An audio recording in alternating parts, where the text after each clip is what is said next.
I'm like very naturally like a private person.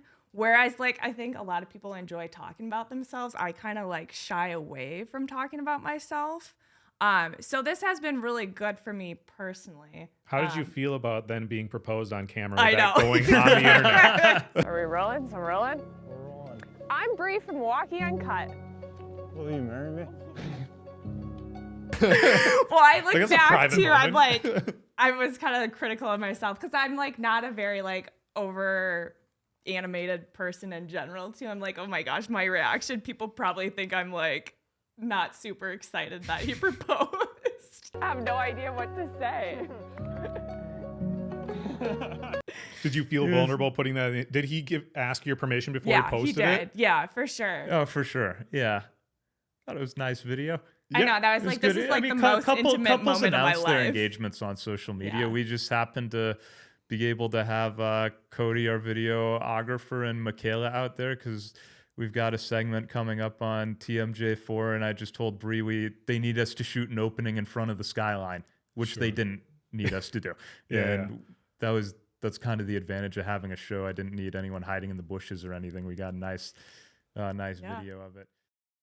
Welcome back, friends. Today, I'm sitting in Milwaukee at the Milwaukee Uncut studios with a couple of friends that I'm in hardcore competition with these days. Welcome to the show, Richie and Bri. Thank you for having me. Thanks for Excited to coming be down here. to Milwaukee. So what is this place? Storymark Studios is not just Milwaukee Uncut, right? Yeah, we have a marketing agency as well, so we essentially help brands tell better stories and create content and distribute that content. Is that you that started Storymark Studios? Yes. Okay, how many years ago? Because I was trying to like gather the general story that you were in college together, but like you met kind of at college or something, and you already had like a marketing agency or something. Can you like explain that clear? Great story. Why don't you go ahead? That ties right in there. We did meet technically through college and the marketing agency. There's a 7-year age gap between Bri and I. Oh wow! Nice.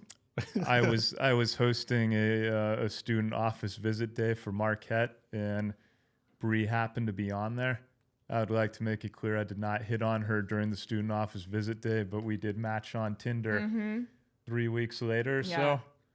And I didn't know if I should swipe on her, but then I figured the only way she would know if I swiped is if she also did. And any guy I asked, she was 21 at the time, any guy I asked was like, oh, that's awesome. You should go out there.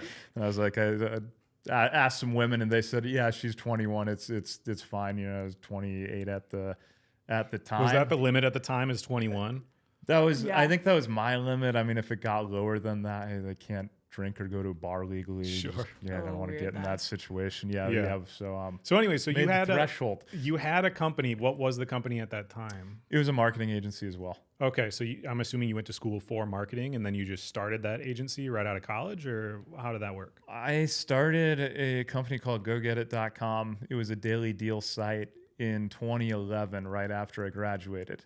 Okay. Going door to door to local businesses around Milwaukee, trying to get them to sign up and do promotions on my website. And then we did events, some giveaways, some social media marketing when that was new, to have like promo girls and go to Jazz in the Park or Bradford Beach and hand out Go Get It sunglasses with iPads and ask for email addresses and stuff like that. And the first year we had worked with over 100 small businesses and had built up a 15,000 person subscriber base. And it was losing money because I could chase a bar owner around for 3 months and sell 220 for 10 deals and scrape $2 to $3 off each one. And that's, not really keeping the lights on. So we started running some social media accounts and shooting some videos when that was new back in 2012, and then pivoted into an agency at the start of 2013, which was a show.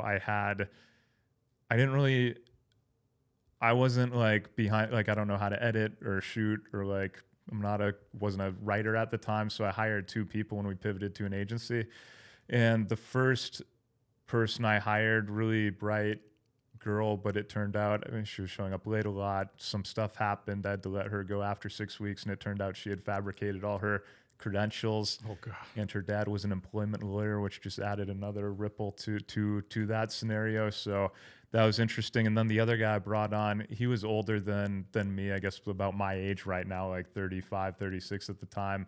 Ex-football player, just always amped up and ready to go. Called him the freight train, which was a great attitude to have in a startup. Like, Yeah, sure. he was doing websites, he was shooting videos. He was just a one-man wrecking crew, just never stopped. And then we ended up signing on Ewald, which has like 8 car dealerships in the area. They gave us a shot. And when you start something, you get a break, you got to deliver on the break, and then you got to keep like stacking those. So opposed to working with the local pizzeria and these other places which don't have budgets really, and the owner has 27 things on their plate, and they're fun, but they're tough to work with. It was like, oh, cool, we're going to shoot these commercials. They're actually going to be on TV.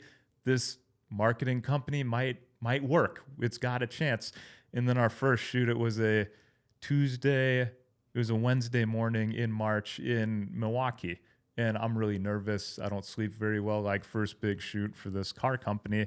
And my phone starts vibrating at 4 a.m. And I pick it up and it's like, hello, this is the Milwaukee County Jail. Will you accept this phone call? So Freight Train decides to send it on a Tuesday night in Milwaukee in March. Not much more going on in Milwaukee than Eau Claire on a Tuesday night in March. And I'm his one phone call. Oh God. So I go to the county jail and get him out, and he walks out and his eyes are just completely bloodshot. He comes out of jail. His car is towed with all the camera equipment in it. Oh man. So we have to call and cancel the shoot. And then he ended up it turned out he was on probation for some other things I was not aware of. And there was probably a reason he was amped up all the time. Wow. And yeah, those were the 2 people I chose to start the marketing agency. Wow. With. Bri, Yeah. did you meet them? Were they in the office when you wandered in? No, this was This was later. Bri and I would have met Yeah, this was probably that was a few years. a couple of years after Yeah. that. So how 2, did 3 you years recover after from that. something like that and not just feel like maybe this isn't the right move? I feel like that's like a lot of people would take that as the universe telling you like maybe you should just work for someone. I was 23 or 24 at the time. I remember being just really excited to have a business and didn't really see another option. I also felt like I kind of had a big chip on my shoulder to prove something, probably for more unhealthy reasons, and just wasn't going to back down. So I just kept plugging along, but it was very stressful and just like, what the is going Yeah. on? I mean, that's type what of it thing. takes for people to succeed in entrepreneurship. Like I can relate to that in a lot of ways. I mean, I started my skateboard shop when I was 23. I was almost 24, but was 23 when I opened that like brick and mortar store. But my sister's 2 years older than me and she has her doctorate degree and makes like a killing out in New York. So I just like, same thing. I had this like, well, I am just as good. I'm going to show the world that I'm just as good, and you like don't make a lot of money at the beginning and no one really believes in you when you're that young. But I think the people who do succeed are the ones who look at it and go, well, it's not if I'm going to succeed, it's just how I'm going to succeed. And then you just keep pushing until something does work. So what worked after that? We made some better hires. I did background checks and stuff like that you Learned should do your when you lesson. hired people. I learned to do that, and then we got a break. My RA at Marquette, Remington, went to NYU after Marquette and started working for this big or large boutique branding agency, successful boutique branding agency out there called Siegel Vision, which was started by this guy named Alan Siegel, who was, I believe, one of the guys Mad Men was kind of like based on almost back in the day. He was probably in his 70s or 80s when we started working with them. And Rem gave us some white label projects. So we were doing some work for their clients. And What does white label project mean? it means like we weren't interacting with the clients. Like they would need a website done for their client on the branding end, and Okay. they would hire us to do it because they didn't have those capabilities in house. Sure. And the scraps from them, which they were probably marking us up times a good multiple to their New York clients, were much more than anything we were getting paid in Milwaukee. And we were doing, cool projects from all over the country. And that was probably the first big break that we got. And it kind of kept going from there. So let's talk about the Milwaukee Uncut thing, because I feel like I started my show 5.5 years ago. I don't feel like I actually came across Milwaukee Uncut until relatively recently, like in the last year anyways. But I feel like it's been around longer than that. Maybe it hasn't. Like, tell me more about when did Milwaukee Uncut initially start? I know you guys kind of went dark and then came back and whatever, but when was the beginning of it? I started a podcast in 2016 called The Go-Getters, and it was a Milwaukee community-based show. Hey everyone, welcome to episode 28 of the Go-Getters podcast. And it did pretty well for me and drove a good amount of business to the marketing agency, and it enabled us to work with some big brands, helping them produce podcasts. I launched that in the fall of 2016 with no clue what I was doing, but as you know, there were no one had a podcast in 2016, not really a local one. So timing was right. Organic video on Facebook was doing good. So we got some decent traction there. And it was a good like networking tool for me as a small business owner, you know, opposed to emailing people 10 times and showing up to every event. I could just invite them on the podcast and they'd come in. It was good in that regard. So I launched that in 2016. It ended up getting probably a few 100,000 downloads between like 2018 and 2021, which was pretty solid. Never broke through on social media. It did decent on LinkedIn when I'd post the content personally, but we like never had over 1,000 followers for it on Instagram or anything. And then noticed just numbers kind of going down in 2022. And Why do you think that was? I mean, the show had some flaws. I think the podcasting space got a little more crowded. Also, The Go-Getters is a very vague title. I think it was okay because it was kind of like fun and irreverent. But anytime someone asks you what your podcast is and you have to say it, and then you have to spell it for them, Gogedders, and then you have to take their phone and literally type it in, you're adding a lot of friction for them to get to your show. So I think like there was stuff like that. And so we decided to make some changes, and at the same time, we had a bunch of opportunities fall through on the agency side of things, which was called Go Get It Marketing and Media. At that point in time, had some clients drop off. We were producing some shows for some bigger brands, a big athlete in the area, and those opportunities just didn't pan out. So the revenue was kind of dropping as well, and we were like, what we need to make some change. Sometimes you need a crisis to actually force yourself to make some change. So kind of doubled down almost and decided to build this whole place out. Here there wasn't a single wall in this unit, so we moved into this space and rebranded the agency to Storymark Studios, which is much more on brand. We help brands tell better stories and build better relationships with their audience and grow through storytelling and content, and then relaunched the Go-Getters as Milwaukee Uncut.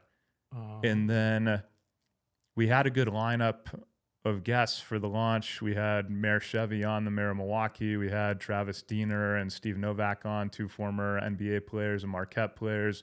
Tommy G was on that first wave, DJ Shauna, and it got not much traction. How did you get them to do it if you didn't have, like, a lot of those people don't want to put their time and their name on something unless it's established? I had a good network in Milwaukee, and my other show had some success, so I could show the metrics from that show because we just changed the name on the feed over there. But it didn't take off well. The videos didn't do much on social, and then after 6 episodes, I shut Milwaukee Uncut down from August till December.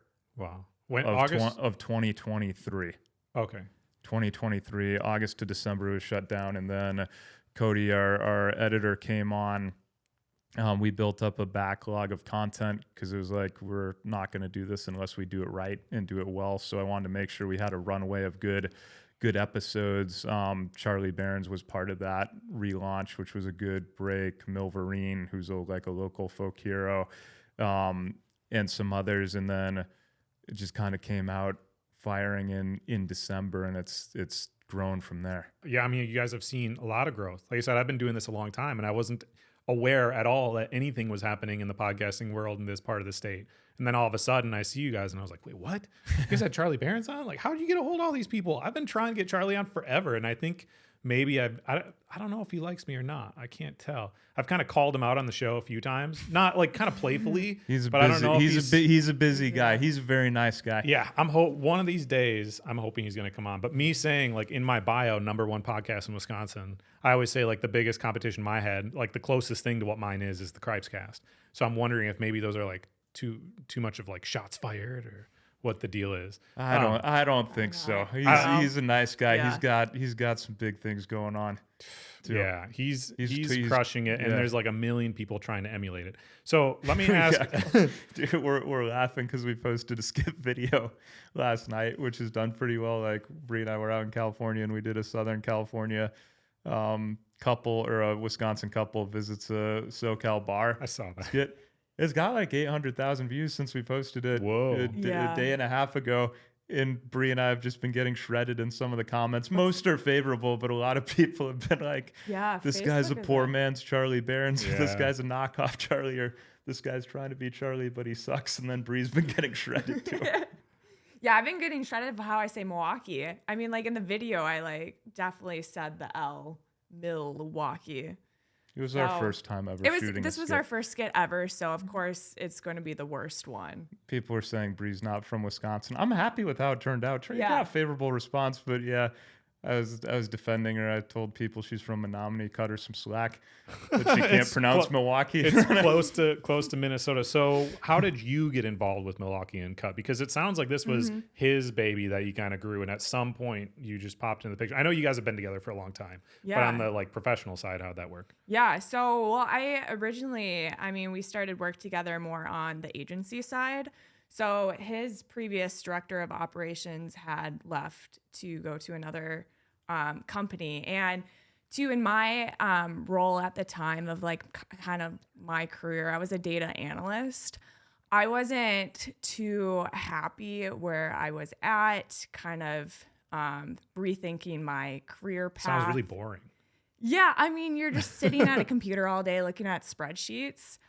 So quite boring, and the people who you work with some people are overseas, and you're just kind of in your own lane there. So when his director of operations left, we kind of had like a conversation, like, what does it look like to work together? And we kind of just decided it was the right time. And we never thought we would actually end up working together. When you say like, oh, I'm working with my significant other, sometimes that goes a little sour with some couples, but thankfully we kind of understood what our skill sets are. He has a very different skill set than I do. So we kind of thought it was the right time. So that's how I started more on the agency side. So what all do you do here, like involved with this? What is your role? Yeah, that's a good question. Kind of a little bit of everything. Yeah. Kind of what needs to be done. I mean, I do like video editing too, run the studio here sometimes, do finance, do some client work. HR. Yeah. Yeah, I mean, it sounds funny when you're like director of operations. design. I'm like, how big of an operation is this? Like, how many people are involved? It's just a title that we kind of gave myself. There's 6 full-time people, including Bri and I. Oh, okay. That is quite a few then. I guess I didn't realize it was that big. So other people record out of this space too. How does that work? Do you just like rent it out, or how does that work? Yeah, we don't do a ton of it, but if people want to do it and they reach out and they'll pay us, then Sure. Mm-hmm. So it's not something we chase or promote that much, but yeah, if anyone's coming through Milwaukee and needs a good place to record, we do offer that. Yeah. So this is primarily though just for Milwaukee Uncut then. Mostly. Yeah. That's a big investment into a podcast that hadn't like already been established with money coming in, right? When you built all this stuff out. I mean, you had a podcast. Yeah, there was not. You're really betting on yourself. Yeah, there was not much money coming in for sure, because it was especially with the whole build out, that was a sizable amount of money for us, especially as things were kind of going downhill. But again, it kind of goes back to could you shut it down, or this is the path, this is the best path forward.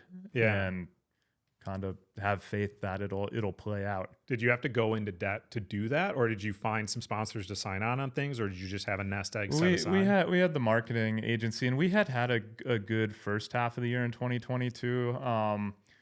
So no, we never busted out, although we were very close at one point in time. We did have some podcast clients too that they Yeah, we would were come in and producing use some the shows. studio and yeah. Did you decide not to do that simply because it's just way too many things like going on? No, the market's hard for companies to produce podcasts. We've realized, like, as you know, it takes a lot of time and effort for a podcast to be successful. I think brands can be successful doing it if they already have good built-in distribution channels, if they have a really big email list, if they do it consistently. But when it falls on a lot, like the owner of the company or the CMO to host this podcast and to coordinate guests and stuff like that, that's a lot of time opposed to us just going out to their company and doing a batch of video content for a couple months and running digital ad campaigns with that content. That's, I think, easier and a better return for that company. So that's a lot of what we do, is create video content for brands and run campaigns around it, whether it's to drive sales or awareness, whatever their objectives are. Yeah, because you guys have, when I went to your website, what is it, the cravings something? What is your like guide thing that you have on your website? Oh, the guide. Probably stay away from that. It hasn't really been launched yet, but yeah. Well, it's on your website. So the Cream City Cravings guide on Milwaukee Uncut. We put together a guide of all sorts of guest recommendations, recommended restaurants, date nights, things like that to do, breweries, things like that to do around the city, to grow the email list, which we're going to start hammering hard soon. That's one of our big goals for 2025, is to get our email list up to 50,000 people for Milwaukee Uncut. Got it to 12 so far. Nice. And, well got a done. 50% open rate. We just launched it a few weeks ago, so we'll be running some ads for that and driving them back there and doing some more giveaways and stuff. So yeah, we're really trying to build Uncut into a Milwaukee media company. Essentially, our whole thing is to bring Milwaukee together through non-traditional news, entertainment, and experiences, and that falls into that. Yeah, I mean, it's a much bigger thing in general than I realized. Like most of the time when you see a podcast, it's just a podcast. You know what I mean? But then as I was digging deeper, I'm like, well, there's no way that the two of them are doing this all by themselves. There's way too many like facets and things going on with this. But then you guys are trying to make skit-based content, like, which is a totally different thing than recording the interviews. And we want to get a little more dialed in this year. It's been so run and gun and experimental over the last year with the content that we're doing, especially since we'll do a lot of in the field content where we're just interviewing normal people, or skit content. We're starting to do more of that, and probably going to be doing, one of those every week or two. So that's a little more, some of those are a little more involved, just because we found that the podcast content that performs really well for us tends to be list style content of things to do around Milwaukee, unless it's such a good story that it'll actually break through. Because I'm always thinking of, what are people going to share with their friends? What videos are people going to save and come back to? Then what are they going to like? And then I'm always making sure, like, where could people drop off to maximize the watch time? And it's turned out that our most successful content tends to be list style videos that people are going to share with their friends or their significant other and come back to when they want to try a new restaurant or go on a date night or want to know what golf course to play or what activities to do in the area or what hidden gems there are. Our gem of the week content performed well, like highlighting a single in Milwaukee. So we teamed up with Kessler's. We're going to be doing that and highlight different guy and girl every week. We just need to build up a bit of a backlog on those, but we've got some good submissions. And then Bri and I going out and interviewing like everyday people and at tailgates or before games or at festivals. That stuff works well. And the skit content, we've only put out 4, I believe, or 3. 3 now. 3. Valentine's, Dry January, and the SoCal Bar one. Those have all done pretty well, so we think that's a good avenue for us. how did you record the skit content that you did out in California? Would you just like have a family friend who you were visiting record it?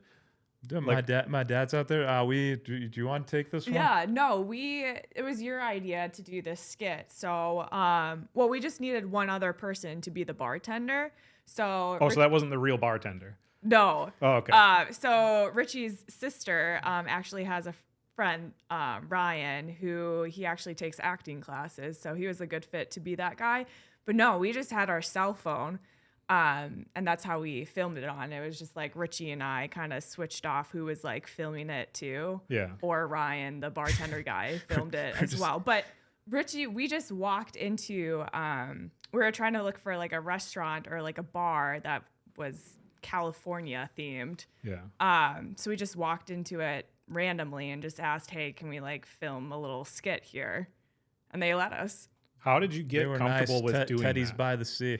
Approaching had a drink people beforehand. Yeah. I mean, I was. Yeah. Is that the secret? I mean, I did door-to-door sales, so I kind of have that in me Yeah. a little Yeah. bit. But yeah, it's still a little nerve-wracking going in and asking random people, hey, we're from Milwaukee. We want to do this skit. Can we have half of your bar?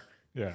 When are you and there dead was- tomorrow? I They were know. really nice at Teddy's by the Sea in Carpinteria. Well, that was their first time doing like an acting skit. So it was just kind of a little awkward too, because there was like other customers like sitting at the Watching. bar there just like staring at us, or like people behind us just like eating their lunch. But Yeah, so for everyone shredding Bri and I in the comments Yeah, right you now, know what? please We were go a little easy on that one. nervous. But yeah, I mean, it was pretty rogue. We had 2 of the clip-on Rode mics, not 3, so we're like giving Ryan one and alternating it back Yeah. and forth, and then tossing, wanna spend the extra tossing the 20 phone bucks. around. we brought 2 from home, but that idea just kind of popped in my head. We Yeah. were just crashing at my dad's house out there for the week. So What are each of your favorite types of content to make? Is it the podcasting? Is it the on the street? Is it the skits? mine. So it's actually one of them is like in the field interviews, What is the perfect amount of drinks to have before heading into Lambeau Field? which is kind of odd for me because I would say I'm more of like an introvert. Before, like I had never really just like gone up to people anyways, like even with guys or before. it was so funny. So we had we did one in the field interview in April, and we didn't do another one until like probably September, October. But the one in April, we had like a guest cancel and needed content. We were probably only putting out like 8 or 9 videos a month at that point in time. And the Brewers were in town to play the Cubs, and Craig Counsell, who went from the Brewers to the Cubs to manage them, which was very controversial because he's a Milwaukee born and Sure. bred, and like that's the one team you can't go to, Craig. So he was back in town for the first time, and we were like, oh, let's go to the bars and interview Brewer fans on their thoughts on Craig Counsell, or Cubs fans if there's any up here. And we were at Jack's on Brady, and we had a clip-on mic we tied to like a little mini liquor bottle because Central Standard was sponsoring us at the time. So That's genius. we're sitting there at the bar, like having a drink, and I think we took a shot, and I'm like, Bri, we should go up to them. I think they'll talk to us. And she's like, can we wait a few minutes? And I'm like, have you ever approached anyone in your life? No. And then we like walked up, and the video turned out fine, and now we really enjoy doing that. Yeah, no, kind it's of a lot stuff. of fun. And like now, I mean, one, that was like really good for me just to like get outside of my comfort zone doing those kind of things. But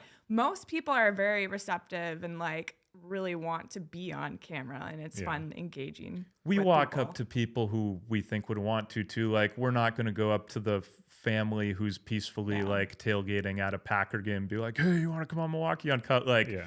we go up to the people we think would be entertaining and who would get after it Yeah. a little bit. But yeah, it's that stuff's fun. I know that I need to push myself more outside of my comfort zone to do that type of content, just to like mix it up.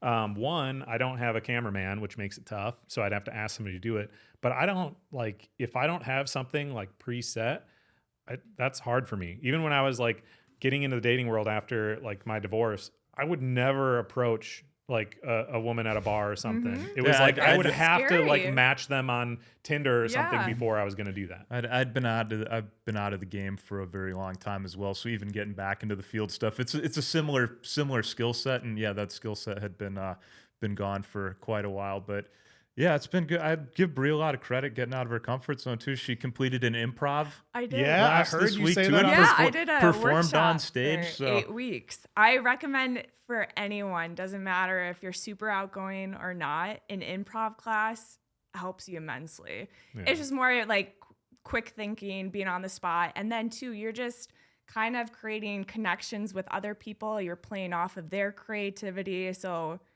it was a lot of fun. Yeah. And you get to perform too then in front of a large I would have crowd. been scared. doing that. There was like it was the improv 101 like graduation performance, and I thought there were gonna be like, 10 people there, everyone's significant other or something. There was like 200 people at Yeah, Comedy there's a Sports for lot. that thing. Oh wow. Yeah. Some guy brought his whole law firm. It was rowdy. was So yeah, fun. props to Bri for completing that Yeah. 2 weeks ago now. Yeah.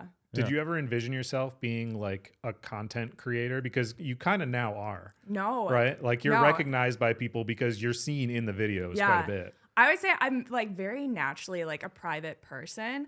Whereas like I think a lot of people enjoy talking about themselves. I kind of like shy away from talking about myself. So this has been really good for me personally. How did you feel about then being proposed on camera I with that know. going on the internet? Are we rolling? I'm rolling. We're rolling. I'm Bri from Milwaukee Uncut. Will you marry me? Well, I look Like, that's a back private too. I'm moment. like, I was kind of critical of myself because I'm like not a very like over animated person in general too. I'm like, oh my gosh, my reaction. People probably think I'm like not super excited that he proposed. I have no idea what to say. Did you feel vulnerable putting that in? Did he ask your permission before he Yeah, posted he did. it? Yeah, for sure. Oh, for sure. Yeah. Thought it was a nice video. I know that was It like good. this is like the cou- most intimate couples moment of my announce their life. engagements on social media. Yeah. We just happened to be able to have Cody, our videographer, and Michaela out there because we've got a segment coming up on TMJ4, and I just told Bri they need us to shoot an opening in front of the skyline, which they didn't need us to do. And that's kind of the advantage of having a show. I didn't need anyone hiding in the bushes or anything. We got a nice video of it. The engagement was not sponsored though. We do work with Kessler's Diamonds, which is an awesome company in the area, which I did get the ring from. But in our meeting, they're like, "Oh, you should bring a camera guy in here with you and document the process." And I'm just like, "You're gonna need to put like another zero behind the contract if I'm gonna completely sell out my engagement and have it be sponsored because I want Bri to say yes." But yeah, I can say the team there is awesome. Now they were great, but yeah, it was not like we were throwing any logos on the video or anything. So you guys donate 100% of your profits to what? The animal shelter, and you got dogs here. What's up with your love with animals, and why'd you choose to do a campaign for them? 100% of merch profits. So yeah, not the sponsorship deals. Of but the course, right. merch profits. But we've raised we'll make like a $2,000 donation over doing it the last couple months. We had some some people just want to write some checks for the animal shelter, and then we've been donating comes out to around $10 an order, $10 off a hat or a shirt that goes to Matic.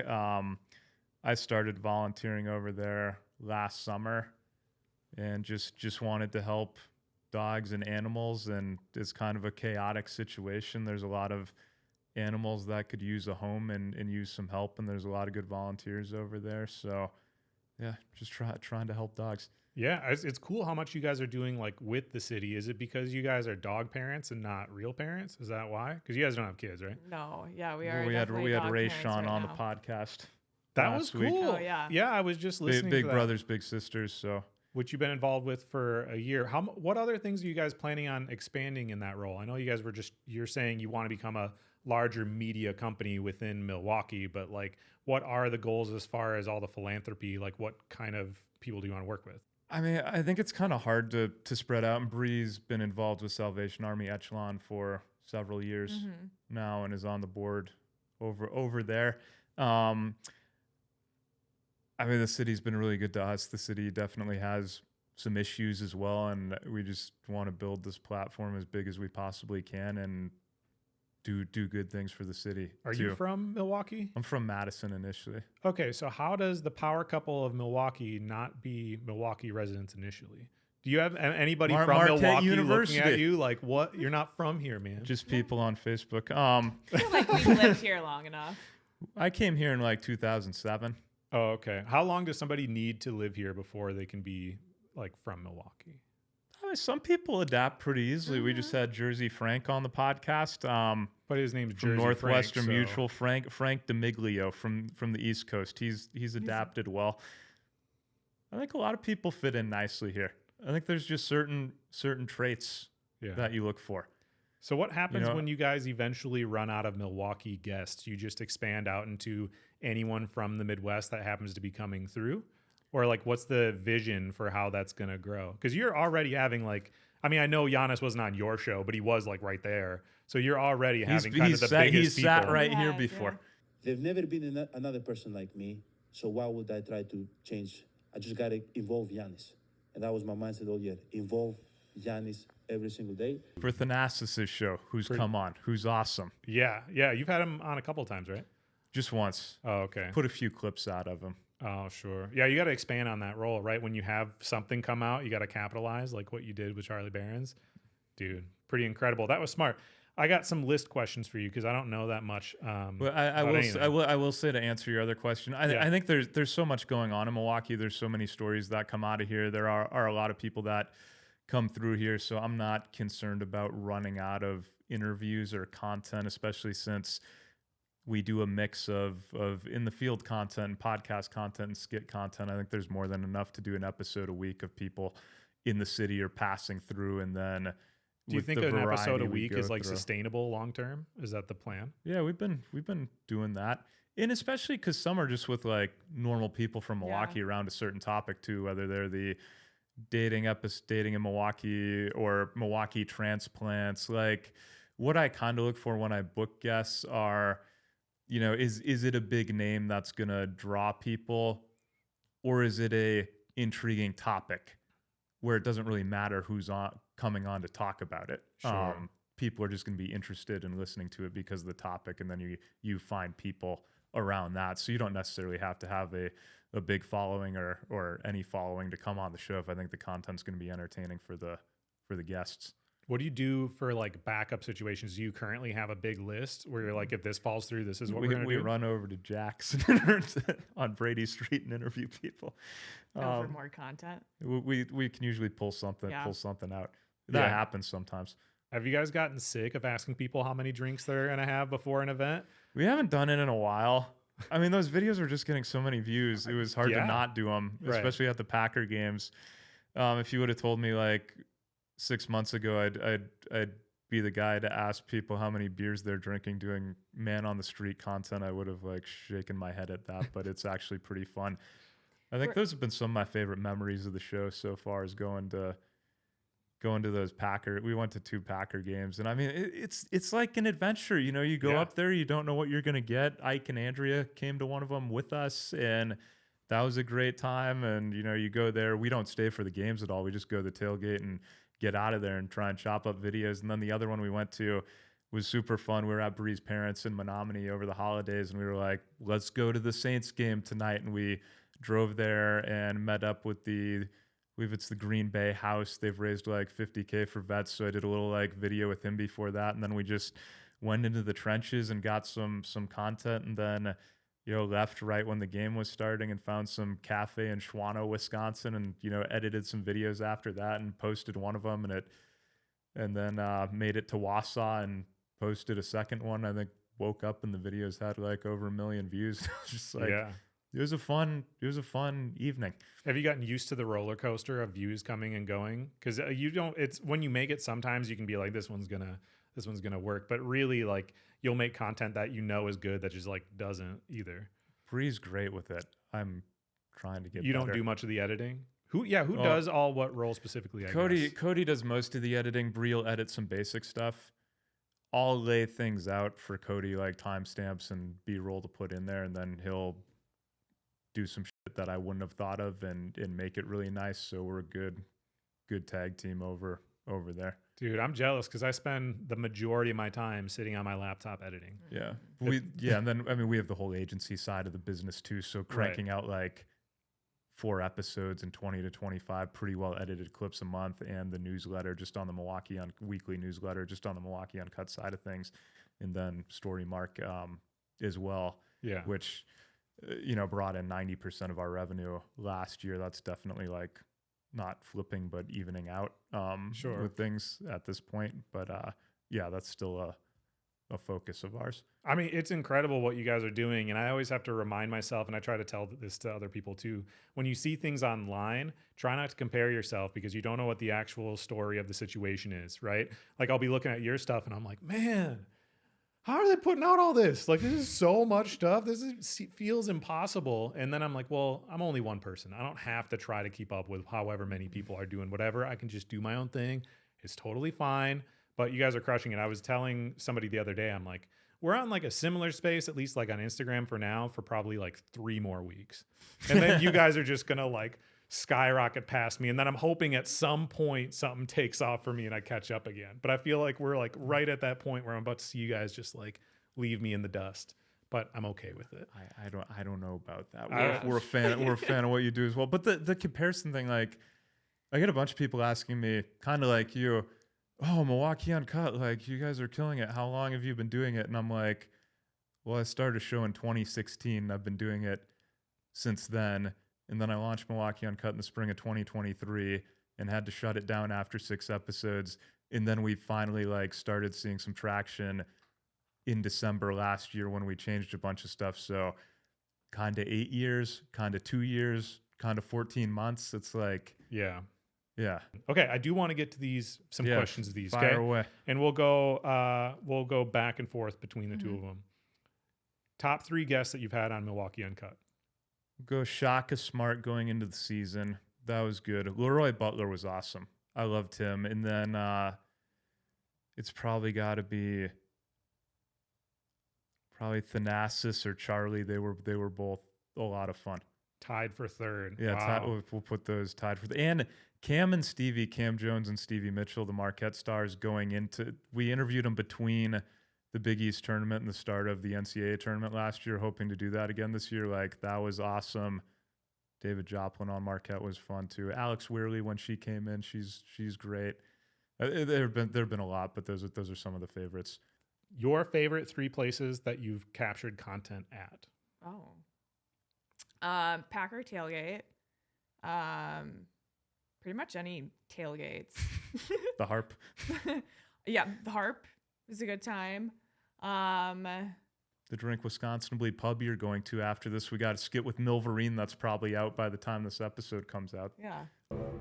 Hey, can I get a margarita? Okay, we got water or old fashions. What do you want? Love the people over there. Yeah, I'm excited to go check that Three place Sheeps out. in Sheboygan. That skit. Top 3 most romantic places to go to in Wisconsin. We're such a romantic couple. That's the I wrong took you to a question. romantic place after we got engaged.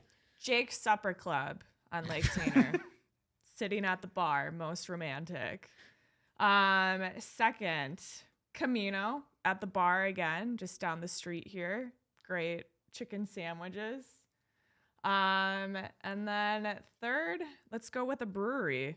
3 Sheeps. You're just shredding me. Can you see how romantic he is? I took her to Kohler after we got engaged. Wow, impressive. You guys are crushing it. You went to the spa? Yeah, he did. That was actually a very Give me some credit over here. weekend we've had. Jesus. No, dude, that's yeah, we're not a very romantic couple. Okay. Where I'm not a very romantic guy. I'll take the blame. 3 guests that you would love to have on the show that you haven't. Giannis, which will probably not happen.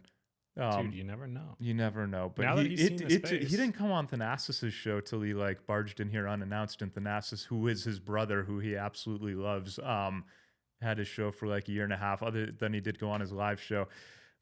I would like to get Brandon Jennings on, the old Bucks point guard, who has a clothing line's entrepreneur now. I was a huge fan of his when he got drafted. I would love to have Brandon Jennings on. Those are the 2. I think he'd be attainable when he's in town. Those are the 2 that come to mind right now. What about you, Bri? 3 people you would love to have on the show, and you get to be the one interviewing them. I would have to think about that because I don't actually host the shows. Yeah, but so you I could. haven't. You co-host some of them. Yeah. Okay, well, one, I have to say Kiki Palmer. Hilarious girl. I mean, Taylor Swift. Who wouldn't? And then let's go with Nikki Glacier.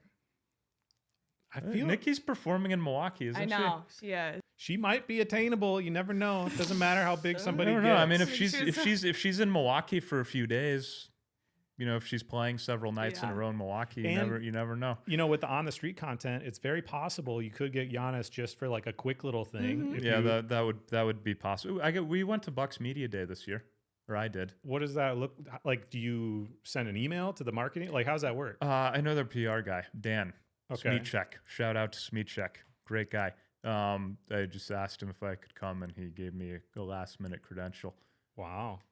so that was cool. All right. 3 events that you would love to do in person, things like that, where you're just like with a mic, whether it's like the Emmys or what. Like, what 3 events would be the top that you would want to go to?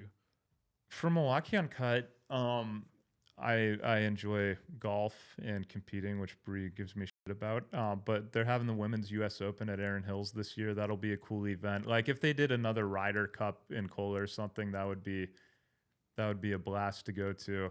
I mean, we love going to Packer games. You know, maybe Country Boom with the Wisco Dive Bars. Jared, he's just a one-man wrecking crew up there. We might need to make the trip over to lacrosse this year just to see him in action. Yeah. I think he threw down 50 bush lights in a weekend last time. That's a guy right there. He is We're impressive. talking to Summerfest and State Fair right now. Hopefully we get some stuff worked out. Those would both be like fun, you know, big festivals and events in the Milwaukee area that we could do some really good Milwaukee Uncut content at. So those are some of the things. I'm not sticking to your three numbers.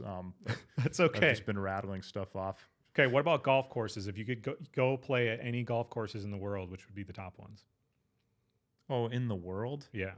Oh, I mean, it would probably be like Augusta in Georgia and Pine Valley in New Jersey, Seminole in Florida. Those are all very nice and exclusive clubs. In Wisconsin, I've heard Wausau Country Club is really cool. I've never played there before. That's one that I want to tick off.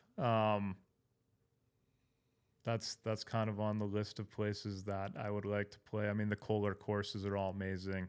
Sand Valley's super nice. Erin's super nice. I've played those.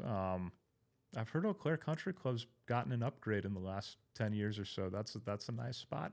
I mean, I haven't been playing too much golf, so I would love to get into it. How does it feel becoming like the face of Milwaukee these days? Are you getting a lot more opportunities for those things? Are people inviting you to things more often, more birthday parties with fancy people? I mean, golf-wise, I'd get invited to stuff before this. Actually, because You're incredible at golf. if business people want like a ringer to show up to their scramble, they'd usually give me a call. I can be that guy. But yeah. All right, let's wrap this up with 2 different questions for you guys, which should be like relatively easy. If you had to pick one moment that you could relive from this whole journey of Milwaukee Uncut, you got to have different answers, whether it was like an interview with a guest, whether it was a specific moment while you're out in the field somewhere. What memory would you love to relive? Because we had a great time, or we want to like do things differently. Do both. Give me both. Oh, I would relive the couple goes into the SoCal bar. We're doing good on that. I know, but we are just doing good on that. crashed on it. But that's probably a good- part of I why would it's go working. back. That's a good. There's so many positive comments on there. I would say Milwaukee instead of Milwaukee. Where are you two in from? Milwaukee. Man, I love the East Coast. So That's the big thing you would have back. Bree's Okay. Bree's really hurt by the comments in this video. I'm not actually hurt, but I mean, the negative comments are part of why it takes off, right? Exactly, That's yeah. one thing that It's I've had very to tell myself. If you would have pronounced Milwaukee I know. correctly, we may It not might have have as not. many views on there. All right, so which one would you like to have back to fix? I'm trying to think if we fucked up anything badly over the last year and a half. Obviously, you can do things better in any episode, but I don't think we've had any duds. I mean, my camera went out during Tommy G, but it didn't crash the whole thing. Oh, Alex Weirley's audio. Man spotted driving with multiple hot tubs and no license plate. Looking at Cody over there, we had to do a lot of work on that because we didn't have that set up correctly. I didn't tell her about that, but it was salvageable. I guess those are just some technical things. Okay, then favorite moment. Oh, the one that you I could was just trying to relive. chop up a video today, and our mic wasn't charged correctly when we were out in the field on National Marquette Day, so we missed out on some really good video content Oh, bummer. there. So I guess there's just some technical things, but nothing like I regret missing. As far as like that was so much fun, I'd like to relive it. Both the Packer games were an absolute blast, and like special adventurous moments in time going up to Lambeau and like, you know, just interviewing Packer fans and being around there and the thrill of like trying to chop up a video and get it out fast. Like those are really fun. Hopefully we'll be able to do a lot more of that this fall. And then, I mean, you encounter so many cool people, like the guests I rattled off earlier and many that I didn't rattle off. Like, those are cool. I mean, it's just like that one evening where my buddy calls when we're walking, or we had a meeting with the Admirals, the hockey team here, and you know, we walked out of the meeting and I got a text from my buddy Anthony, who was like, "Do you want my Bucks tickets tonight?" And he has 2 like feet on the floor, first row seats at the Fiserv. And I look, and it was from an hour earlier, and it's like 4 p.m. when we walk out, and I'm like, he probably found someone to take those. And I text him back, and he's like, "Yeah, they're all yours." And I was like, "Oh, this is sweet. I haven't sat on the floor at the Fiserv before," which is a totally different experience than every game we go to. So we get those, and then like the Thanasis guy asked to record after, and after the game we're here, and then yeah, the whole story of Giannis showing up and us just praying that recording turned out correctly, which it did, and they were really happy. That was like a surreal sequence. Yeah, I would say. Yeah, I mean, it's not something you could have ever expected was going to happen. And it did only happen because of you choosing to do the podcast. Even though you didn't interview him, that was the only reason that worked out. That's amazing. So what's yours? Oh, you took like all of them.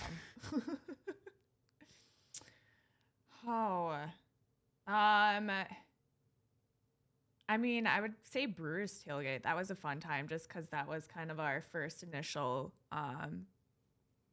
beers. How many beers is the perfect amount to do that one again? What is the perfect amount of beer to have at a Brewers tailgate?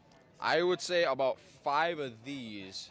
Yeah, That's I mean, fun. just the excitement of going and doing that and not really knowing what to expect. Yeah. You know, because a lot of times when you do have something succeed, then you feel like anything that doesn't succeed to that degree is a failure or whatever. So you go in and you have all these expectations of what you need this thing to be, and it's not quite as magical as it was the first time. It was the Brewers' last playoff game against the Mets, which unfortunately they lost. But yeah, we got a drink at Oscars, and we're like, let's go interview some people. I don't even know if we knew what we were gonna ask, but yeah, we went up, and some guys from Whitewater, Owen and Casey, who actually came to the Uncut Open. We just threw at AmFam Field. We threw a golf tournament there a few weeks ago. So it's kind of cool. Like, we actually stay in touch with people we interview from the field. Yeah.